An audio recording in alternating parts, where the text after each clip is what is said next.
Que Dieu nous sauve. Alléluia. Oui.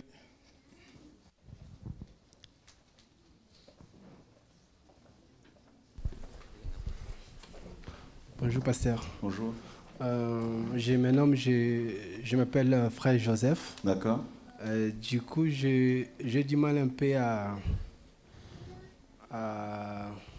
comprendre la façon où vous avez interdit un peu à donner La dîme. la dîme, quoi. Genre, moi, je suis de Kinshasa. D'accord. Je viens de l'église de pasteur Roland Dalo. Roland Dalo, d'accord. Ouais, bon, je suis arrivé... La Borne, hein? L'église à Borne.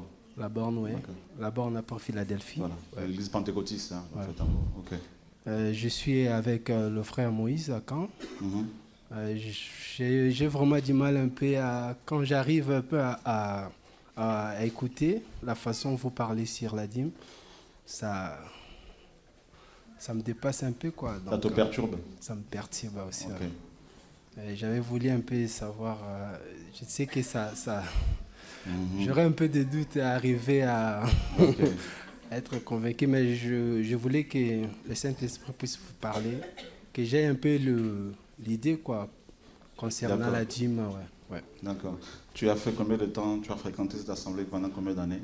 Je suis avec, quand le pasteur Roland a pu quitter la Borne, Mhm. il a commencé la Philadelphie. C'est à ce moment que j'ai commencé avec lui. le pasteur Ok. Roland.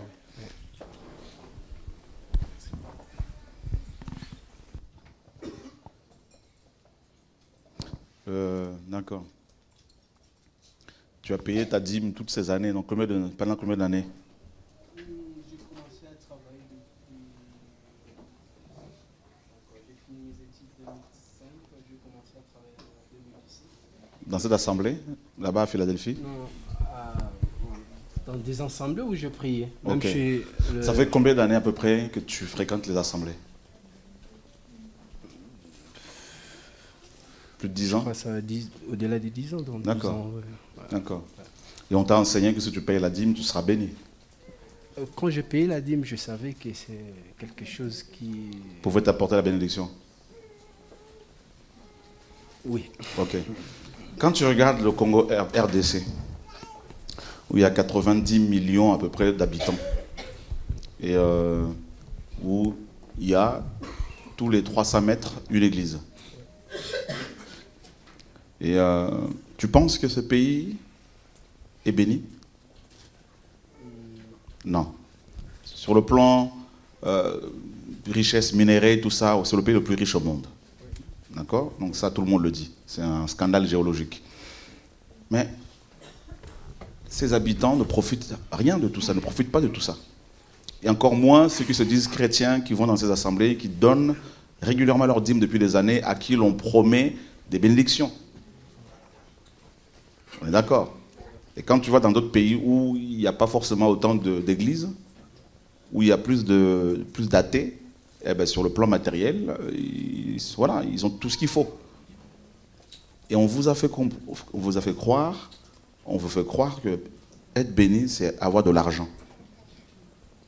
Être béni, c'est avoir un véhicule. C'est faux. La bénédiction n'a rien à voir avec les véhicules, avec les vêtements, ça n'a rien à voir. C'est pour cela qu'il faut une réforme. Il nous faut une réforme. Il faut revenir véritablement à l'évangile pur, dans sa simplicité. Et l'Église a commencé avec qui, à ton avis? L'Église est née à quel moment? L'église primitive. Ouais. Après la mort du Seigneur, donc dans Actes chapitre 2. De Actes chapitre 2 à Apocalypse 22. Est-ce que tu as vu un pasteur prendre la dîme de quelqu'un? Non. Alors pourquoi on le fait? Est-ce que tu as vu un apôtre prendre la dîme de quelqu'un? Alors pourquoi les apôtres au Congo prennent la dîme de gens? Ils se basent sur quoi? Ils vont te dire, ouais, mais on est lévites. C'est ça, non? Ok. Les lévites, ils étaient noirs ou ils étaient congolais, angolais ou juifs? Ils étaient israélites. D'accord. Donc ils n'étaient pas congolais. Ok. Excuse-moi, je vais poser une autre question. Toi, tu es de quelle tribu? Du Bas-Congo. Si un Chinois vient te voir et te dit, moi je suis du Bas-Congo, qu'est-ce que tu vas dire? Non. On est d'accord. Maintenant, si un Congolais vient et il se dit, voilà, moi je suis apôtre et en même temps je suis lévite, qu'est-ce que les Juifs vont dire? Il y a un problème. Quoique aujourd'hui, maintenant, il y a des Juifs noirs. Hein. Enfin, il y a toujours eu des Juifs noirs. Mais ce que je veux dire, c'est que un lévite, c'est quelqu'un qui fait partie d'une tribu. C'est un membre d'une tribu. En Israël. On est d'accord, hein? Voilà. Et les prêtres, ils étaient de quelle tribu?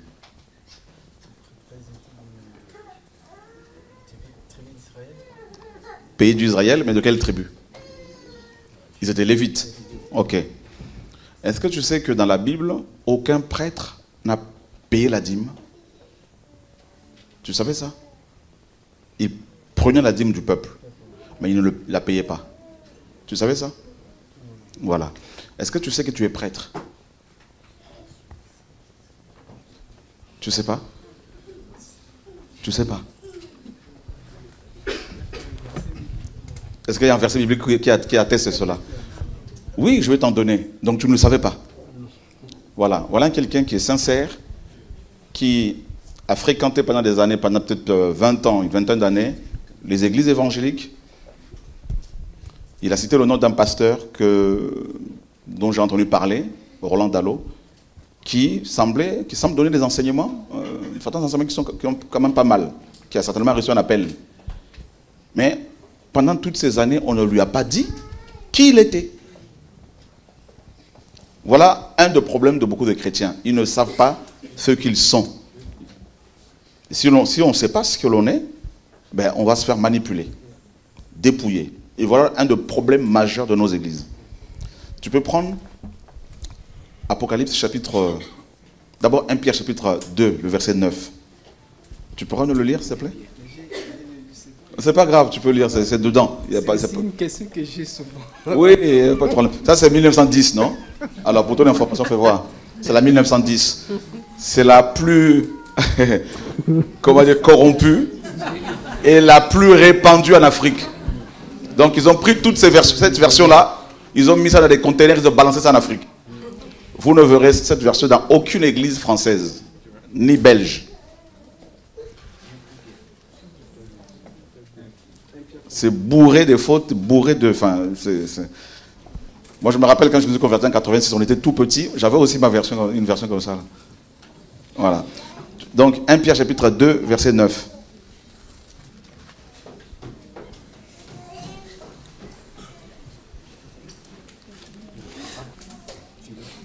Mais vous êtes la race Élie, vous êtes la prêtrise royale. D'accord. Vous êtes la race élue, vous êtes la prêtrise royale.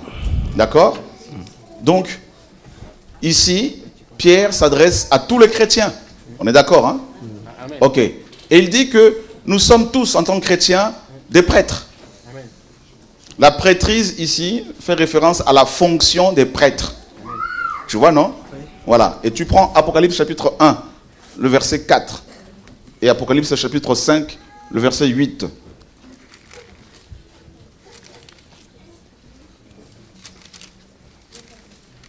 Connaître son identité et sa position en Christ. C'est vraiment capital. Apocalypse chapitre 5. Bon, tu es au chapitre 5 là? Je suis au chapitre 5. Verset 8. Et quand il prit le livre... Je te donne cet exemplaire-là. Le frère te l'a offert. Voilà. Et quand il prit le livre, les 4 êtres vivants et les 24 anciens se prosternaient devant l'agneau. Et à chacun des harpes et des coupes d'or pleines de parfums qui sont le prière des saints. Verset 9. Et ils chantaient un cantique nouveau en disant: tu es digne de prendre le livre et d'ouvrir les sceaux. Car tu as été mis en mort et tu nous as achetés pour Dieu par ton sang de toute tribu de toute langue, de tout peuple et de toute la nation. D'accord. Et verset 10. Et tu as fait de nous. Et tu as fait de nous des rois et des prêtres pour notre Dieu. Oh. Et nous régnerons sur la terre. Waouh. Jésus a fait des hommes et des femmes issus de tout peuple, de toute nation et de toute tribu. Des rois et des prêtres. C'est écrit ou pas? C'est écrit. Tu vois, non? Ouais. Donc,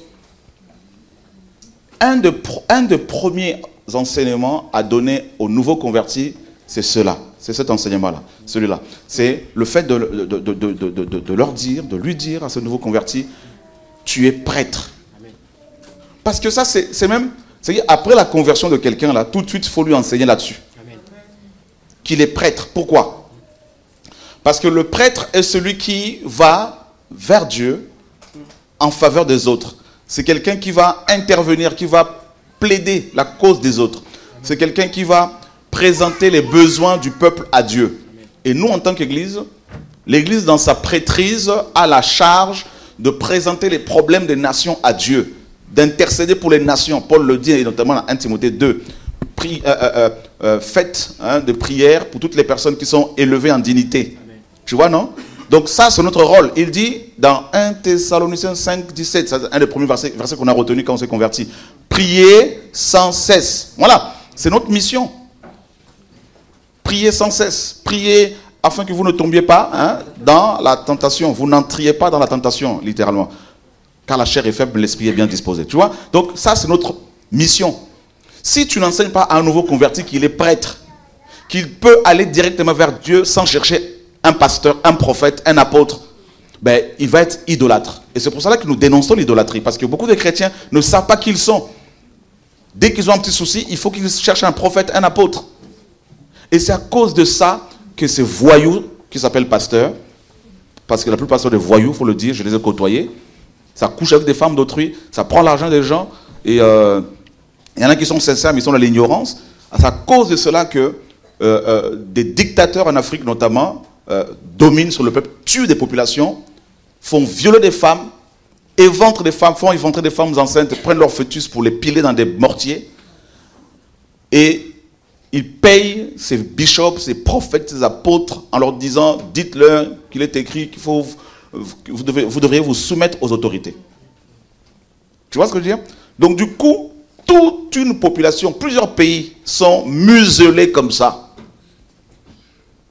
Ces hommes se servent de ces pasteurs pour maintenir volontairement des populations entières dans, n'est-ce pas, l'ignorance. Et c'est ce que Karl Marx disait justement, en parlant de la religion comme étant l'opium du peuple.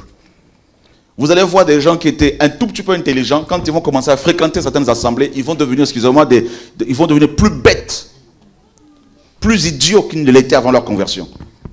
Alors qu'avant, ils pouvaient parler, ils pouvaient dénoncer les viols, mais une fois convertis, on leur dit, soumettez vos autorités. Et du coup, ils ne parlent plus. Et c'est à cause de ça. Donc, il faut d'abord commencer par enseigner aux chrétiens qui ils sont en Christ, leur identité et leur position dans le royaume de Dieu. Et ensuite, il y a beaucoup de choses qu'ils vont comprendre naturellement. Vous voyez? Et c'est ça. C'est pour cela que ces pasteurs sont idolâtrés. C'est pour cela qu'ils sont devenus des dieux. Et c'est à cause de ça, au Congo notamment, il y a plus de 16 millions de morts. Et aucune église n'en parle, pratiquement. Voilà. Parce que des chrétiens ne savent pas qui ils sont. Et on leur fait croire que si vous payez la dîme, vous serez bénis. Et vous allez voir dans ce pays, justement, des chrétiens qui ne veulent pas travailler, qui sont emprisonnés dans ces assemblées du 1er janvier au 31 décembre, du lundi au dimanche. Il y a réunion sur réunion. C'est le cas. Hein? Jeûne de 100 jours. Il y a une femme qu'on appelle maman 100 jours. C'est des jeûnes, n'est-ce pas, perpétuels. Donc, il y en a qui en meurent. Mais c'est grave. Et donc, du coup, ces gens sont lobotomisés, envoûtés. Et ils n'ont pas le temps d'aller travailler. Alors que la même Bible qu'ils ont là dit que celui qui ne travaille pas ne mange pas. Et on leur fait croire que s'ils donnent la dîme, l'argent va tomber du ciel. Donc, du coup, ils deviennent abrutis, complètement abrutis. Et il y a un problème grave, que ce soit en Afrique, que ce soit, enfin en Afrique, toute l'Afrique, hein, le Maghreb notamment, je suis allé à Tunis, tout ça, là, c'est la même chose. En France également, c'est la même chose. Vous avez des pasteurs français qui maintiennent volontairement, pas tous, mais la plupart, les gens dans l'ignorance. Et c'est ça le problème de l'Église. C'est pour cela que le Seigneur demande à ce que nos églises soient réformées. Hein, parce que excusez-moi, mais nous avons pour modèle Yeshua, Jésus-Christ, on est d'accord? Donnez-moi, laissez-moi vous dire 2 ou 3 choses. Nous avons pour modèle quelqu'un, donc Yeshua, qui a passé plus de temps dehors que dans les bâtiments. Les plus grands enseignements de Jésus-Christ ont été apportés dehors. Si vous lisez Matthieu chapitre 5, à partir dans le chapitre 5, on nous dit, de Matthieu, Jésus-Christ va s'asseoir sur la montagne. On a dit simplement la montagne. Et nous savons à peu près que c'est la montagne des Oliviers. Et c'est là qu'il va commencer à enseigner. Matthieu 5, Matthieu 6, Matthieu 7, Matthieu 8. C'est là qu'il va délivrer, enseigner les grandes lignes de la doctrine chrétienne. Il leur a dit à la foule, vous avez appris, mais moi je vous dis. Vos anciens vous ont dit, mais moi je vous dis.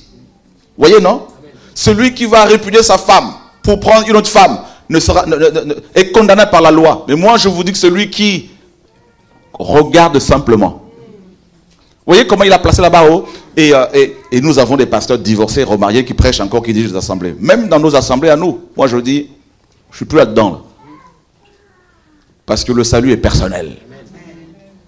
Alléluia. Vous voyez, il va dans une synagogue, dans Luc 4, il prend le rouleau du livre d'Ésaïe. Il le déroule. Il commence à lire. L'esprit de Yahweh est sur moi. Car il m'a oint pour évangéliser les pauvres, tout ça, pour libérer les captifs, pour guérir ceux qui ont le cœur blessé, brisé. En fait, tous ces gens qui étaient là, dans l'auditoire, dans cette synagogue, étaient blessés, étaient captifs. Hein? Et Jésus est venu, il ne fait que lire un texte. Il n'a même pas développé. Et à la fin, il dit, cette parole de l'écriture est accomplie aujourd'hui. La Bible dit qu'ils l'ont pris, ils l'ont sorti de leur synagogue, ils veulent le précipiter de la montagne sur laquelle leur synagogue était construite pour le tuer. Ce que je veux dire, c'est que il y a beaucoup de choses qu'on n'a pas compris. Moi, le premier. Sur l'Église et sa mission.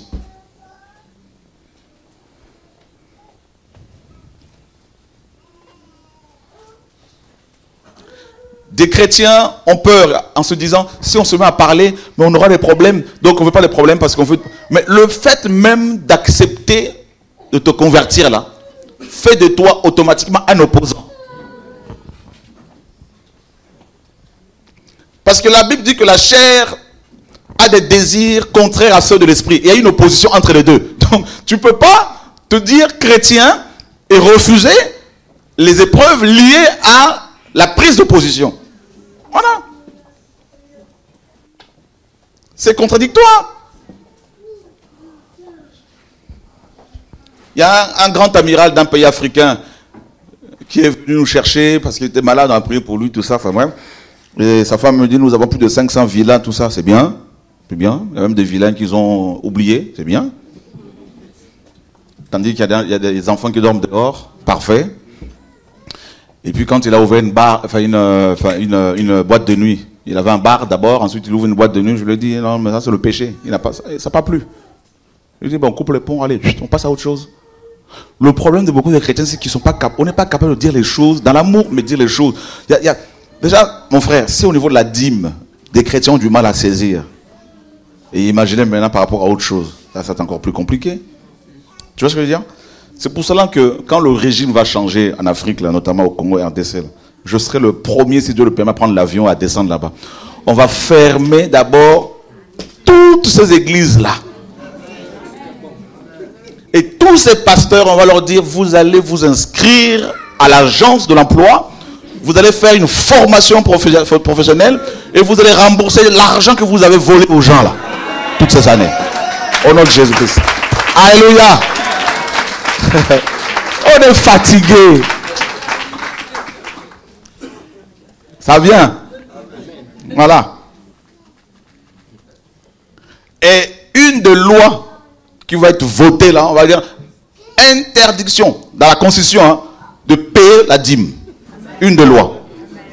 Deuxième loi, la dot prohibée. Du vol. Vous vendez les femmes. Les femmes n'ont pas de prix. Un être humain n'a pas de prix. Vous ne pouvez pas dire non, cette femme, notre fille a fait des études, hein, elle a bac plus, je ne sais pas, 40, donc elle vaut 10 000 euros, alors il faut débattre. C'est quoi? C'est une marchandise ou quoi? Mes sœurs, n'acceptez pas qu'on vous vende.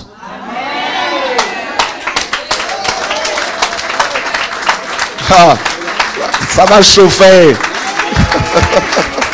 On acclame le Seigneur, gloire à Dieu.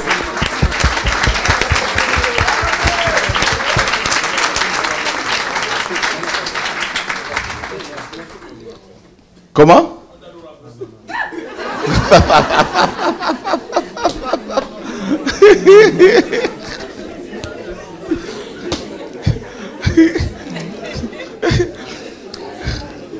C'est la révolution qui arrive dans les familles. Là. Il y a même des chrétiennes qui disent non mais frère, si on n'est pas doté, mais on ne va pas nous respecter. Je leur dis, mais vous vous rendez compte le niveau de bassesse. Vous pensez qu'on va vous respecter parce que vous aurez versé 3 000 euros? On aurait donné 3 000 euros à vos parents. Il y a même des tribus qui exigent le paiement des crocodiles, tout ça, d'autres des moutons, des gazelles. Hein? Mais ils ont un problème, les gens, il faut une révolution.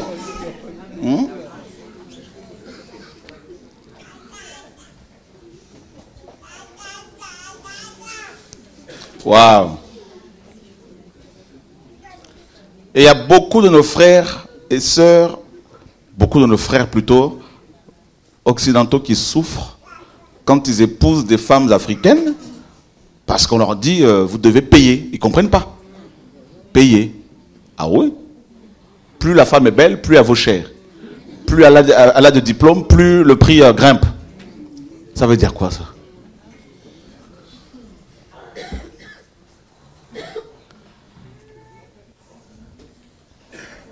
Et ensuite, quand elles sont, une fois qu'elles sont dotées, si par malheur, elles sont stériles, alors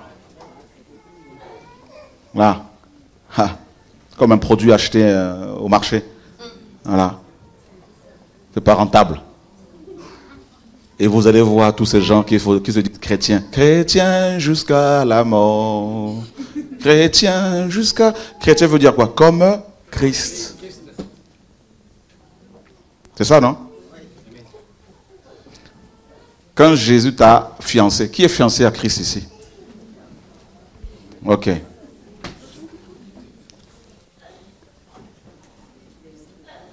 Waouh.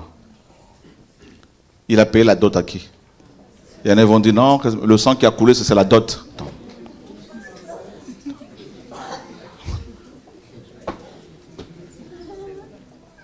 C'est grave. Voilà pourquoi nous sommes diabolisés, attaqués. Et nous, on ne va pas baisser les bras. Surtout que maintenant, le Seigneur nous demande de sortir dehors pour aller crier encore. On va le faire de plus en plus parce qu'il n'y a pas le choix. Voilà. Être chrétien, c'est prendre position pour défendre les pauvres notamment. Oui. Voilà. La dernière fois, nous sommes allés, il y avait des frères qui étaient